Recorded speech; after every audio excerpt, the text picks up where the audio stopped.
Salut, je m'appelle Mathieu Fortin, je suis écrivain, et moi je pense que tout le monde est capable d'écrire une histoire, et je pense que si on met plusieurs petites histoires liées ensemble dans un même livre, on peut écrire un roman de groupe, même si on n'est pas un écrivain. La preuve, je l'ai fait plusieurs fois avec différents groupes d'élèves à la grandeur du Québec. Je te montre ça. En 2016, 2017, 2018 et 2019, j'ai fait des livres dont vous êtes le héros, basés sur l'idée que des jeunes ouvrent des portes et se retrouvent dans des univers bizarres et doivent trouver comment s'en sortir. En 2020, pendant la pandémie, des élèves ont tenu à finir leur projet qui s'appelait Livre mortel et qui est le même principe que la maison au milieu d'une porte, mais avec des livres au lieu de portes qu'on ouvre pour se transporter dans des univers bizarres. En 2018, j'ai fait Chute libre, un recueil où les élèves s'inspirent d'anecdotes réelles de leur région pour inventer des nouvelles histoires étranges d'aujourd'hui. En 2019, on a publié Qui est Charlie?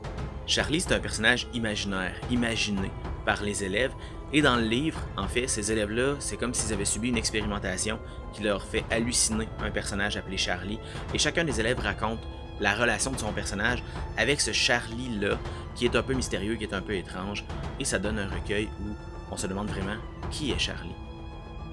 En 2020-2021, j'ai fait un projet avec tout un niveau d'une école secondaire.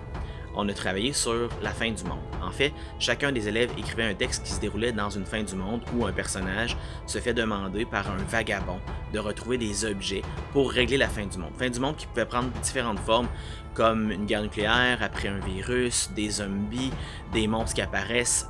Tout ce qu'on voulait imaginer était possible dans ces fins du monde-là. Et le personnage du vagabond se promène dans ces différentes réalités-là pour essayer de régler les fins du monde. Donc, on a fait dans les ruines du monde avec différentes couvertures pour ce projet-là. Jusqu'à maintenant, tout ce que je vous ai montré, c'est avec des élèves du secondaire. Mais au primaire aussi, on est capable de faire ça. L'année passée, donc en 2021-2022, j'ai fait un projet avec des élèves de 3e et 4e année d'une école primaire qui ont écrit des textes où des enfants étaient sélectionnés pour tester une nouvelle technologie qui permettait d'affronter nos peurs en temps réel.